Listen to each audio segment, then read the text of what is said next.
We all think that we're super productive when we work very hard.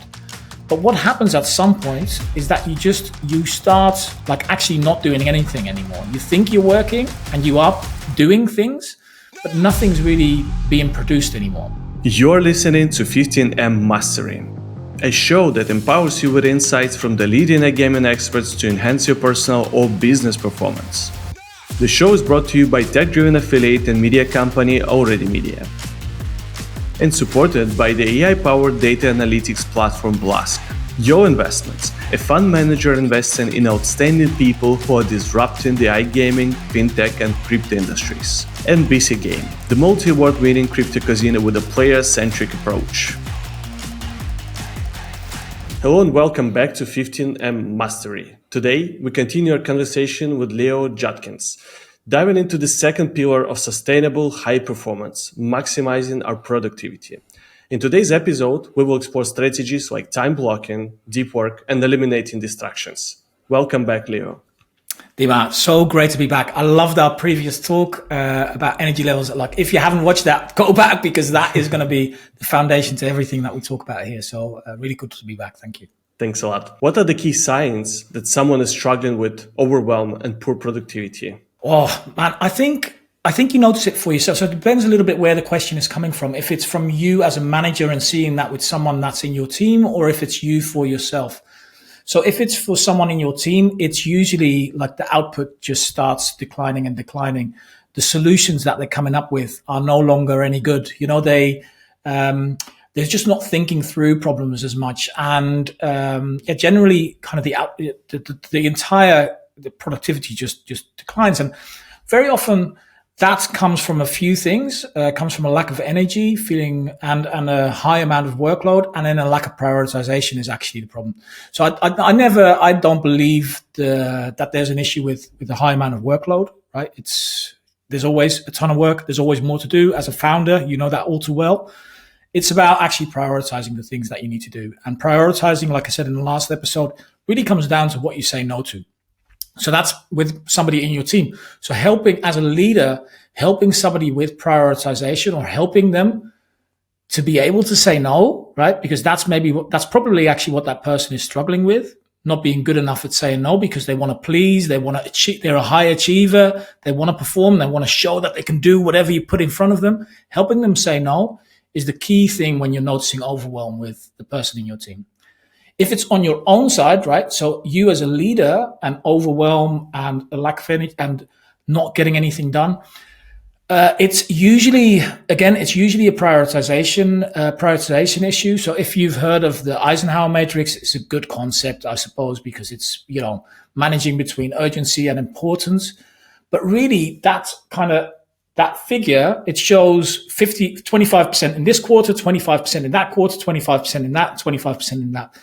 That makes no sense, right? So what we use is what we call an optimized Eisenhower matrix, which basically applies the Pareto principle to the Eisenhower matrix. So if you imagine, it just means that the bar on what's actually important just goes a lot higher.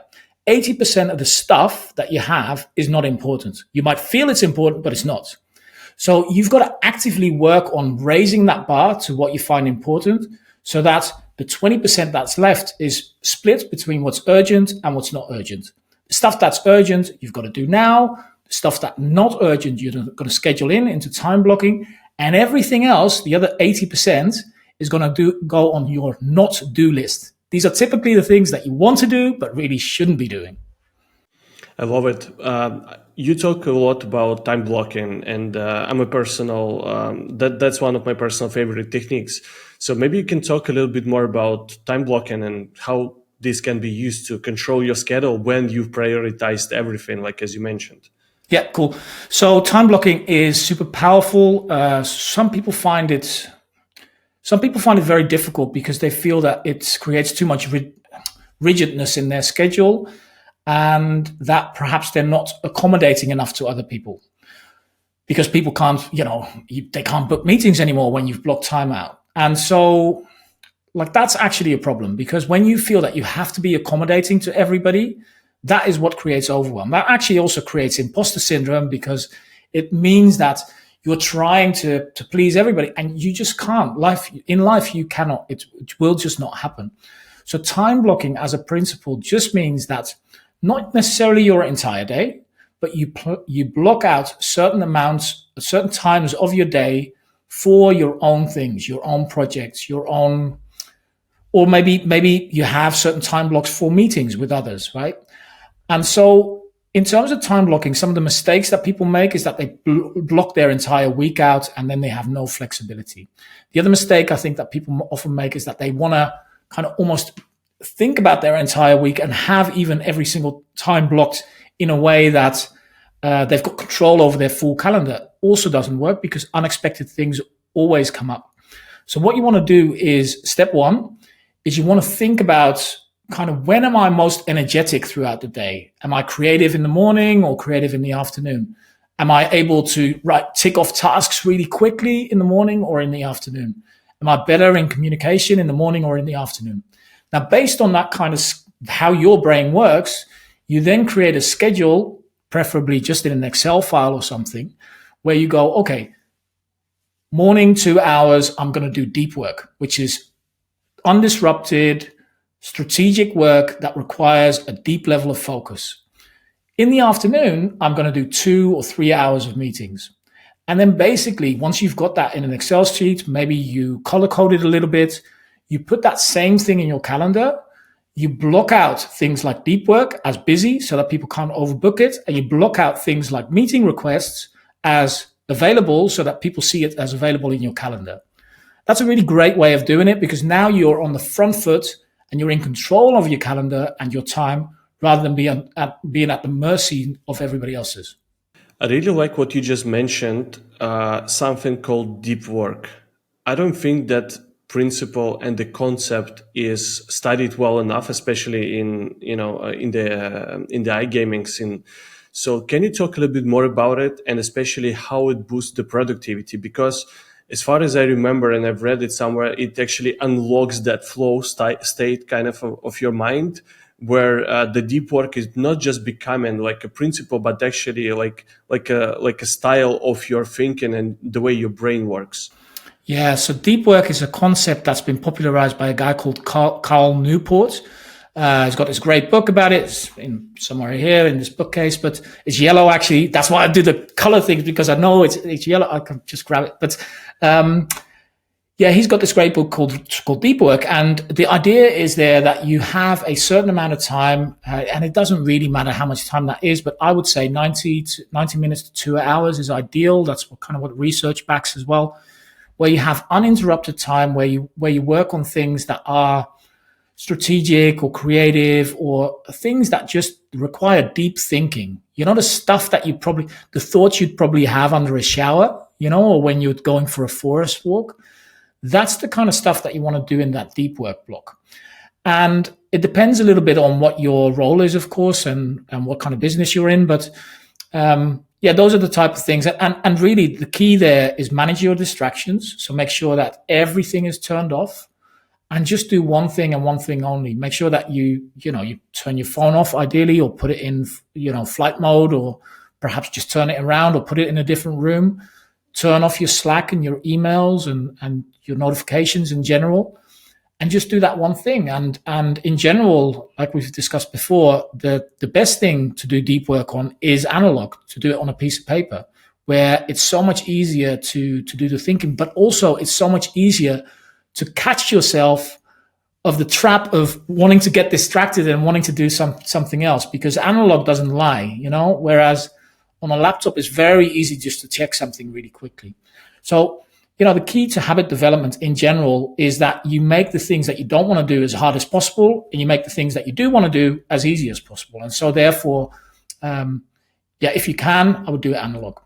I love it. I think this is one of these like 1% kind of improvement anyone can try literally now, and just try to allocate an hour of the time when there is no notifications, there is no like distractions, there is just like you and the piece of paper, and just see how it works. I think it's just so easy to try to test to see how your thinking unlocks and how your deep state of mind works when you're just alone on the paper.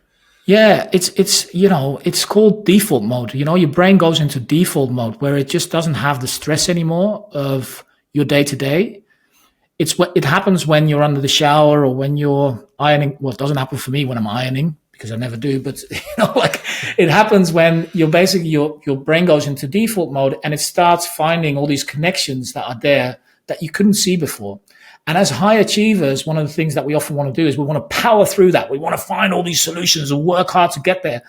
But our brain, unfortunately, doesn't work like that. It works like that when we want to sprint and we want to get something done quickly. That doesn't really require a lot of, I don't know, creativity or thinking or problem solving.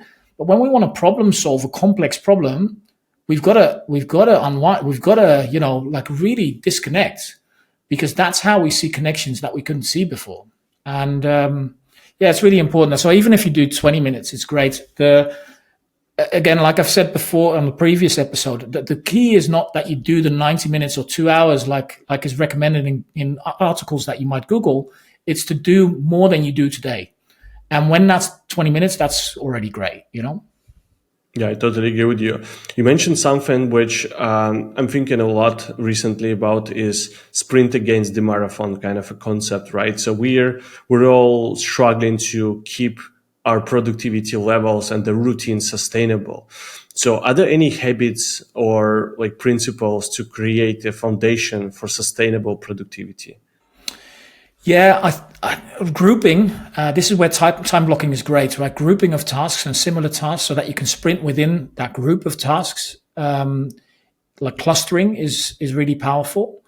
So, like for example, meetings or low level kind of busy work that needs to be done that you can't delegate, or deep work. So, grouping those tasks really helps a lot because it allows you to stop context switching. The more that we switch context between different topics, it's like a lamp that you turn on and off and on and off. The lamp is going to just die and burn out, right? So we want to keep the lamp on that same level of focus.